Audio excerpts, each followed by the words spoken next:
Welcome to Nothing But Fine. I'm Emily Trotter, and I'm so glad you're here. Today, I'm going to do something that I've never really done before. I could be wrong, but I don't think that I've ever just come on here with my thoughts that I was thinking. Well, my thoughts that I was thinking. Duh. Um, I don't know that I've ever done this way. Um, but here we are, and I'm going to give it a try. And this may be the only time I ever do it. Anyway, here it is. Here's what I've been thinking about. So I know we've talked about, I talked about, death, right? And a little bit on the rapture, um, but not, just my thoughts on it, being absent from the body is being present with the Lord, and that we will be there one day, and that should give us hope, right?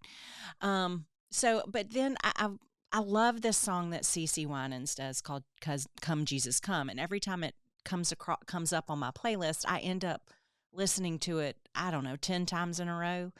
Um, but I love it so much. But there is one phrase that gives me pause because she says, and let me disclaimer. These are just my thoughts on it. This is my take. In there is a line that says, "Come, Jesus, come," of course, and then it's like to right every wrong, to heal every hurt, and to right every wrong. And when you've listened to it 10 times in a row, different things start to, you hear different things louder. Does that make sense? What I'm saying? And I have said this about that's the same thing with reading the Bible, that you come across a detail that you never noticed before when you read a passage over and over again, um, which is like inductive study, which is how I learned to really dig into the word. When you read it over and over again, things stand out more. When you're looking for specific words, the key words, when you're looking for time and place, when you're looking for all of those things, you get eventually you might start to notice things that you maybe didn't get the first time. And Hebrew says that the word is living and active, so that it's kind of its own thing. Okay. If you will, if you believe that kind of stuff, which I do. So, but I noticed at one point, after I had been listening to this song for an hour, I don't know, that this, right every wrong, heal every hurt, right every wrong. And I thought, but Jesus isn't going to do that when he comes back. In in a sense, he's not going to. I don't know. Maybe this is. My point is, when Jesus comes back and we see him face to face,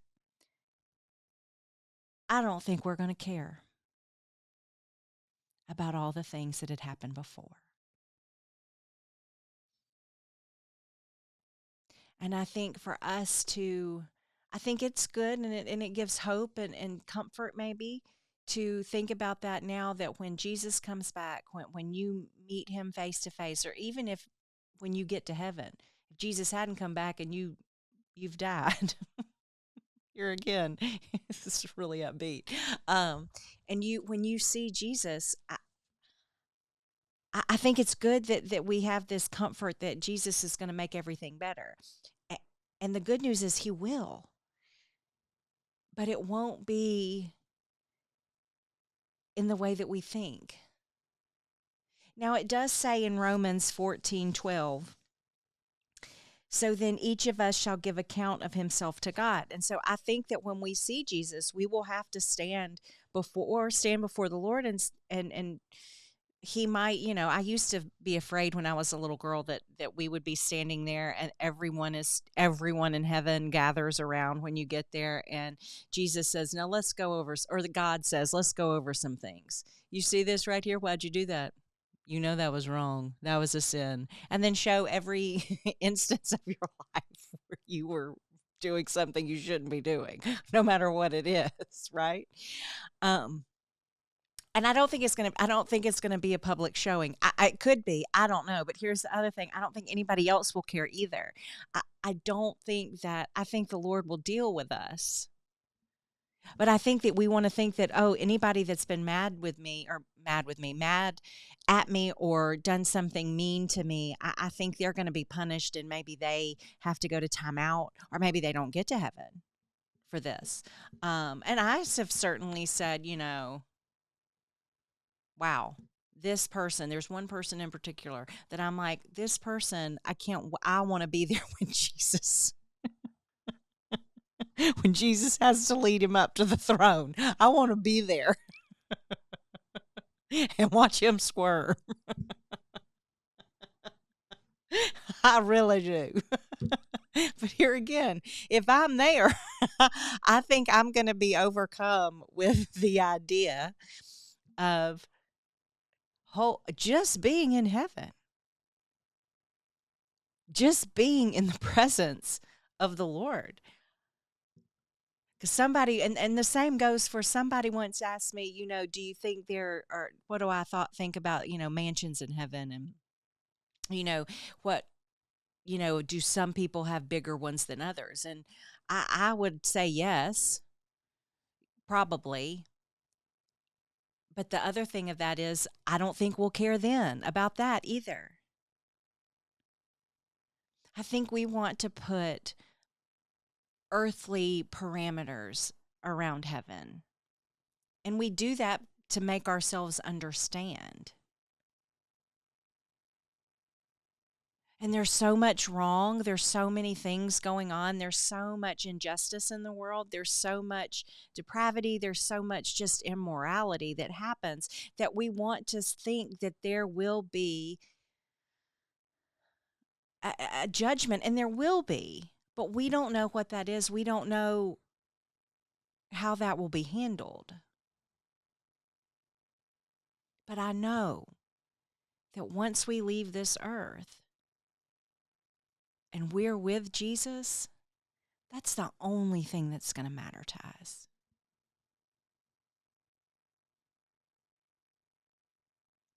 So come, Jesus, come, yes. And it's finally making sense to me. Well, not finally. I mean, it's the older I get, the more it makes sense, right? Which is how things go because we get smarter, right? We gain wisdom a little bit. But the idea of being homesick, of being ready to go, of saying, come, Jesus, come. Please come. Just put us out of our misery.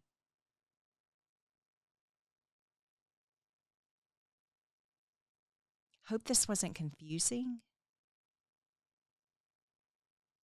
I hope it was encouraging. Because you can let go of the bitterness.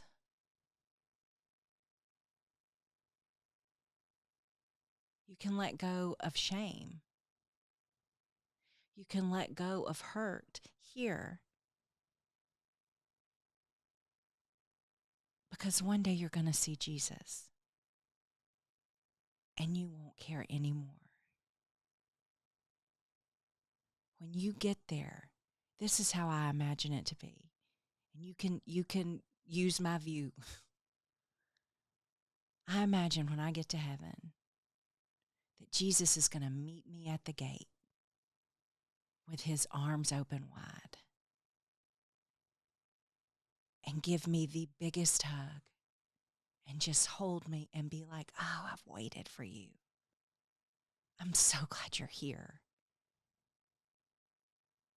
I'm so glad that you're here. I've been waiting for you to be here. You are going to love this. That's what I imagine is going to happen. And I think when that happens, everything else is going to fall away. I will no longer care about the slights done to me on earth, about the injustices I witnessed, because I will be happy, joyful, content, taken care of, secure, all the things. So come, Jesus, come.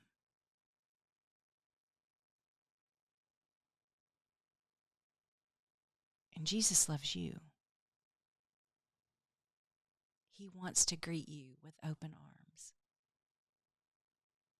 Even here on this earth, when you come to him, when you have a belief in him, you can feel the welcome, the hug.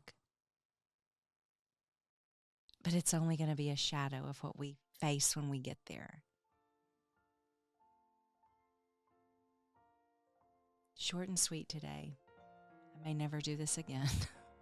I may just stick to Bible passages. Jesus, come.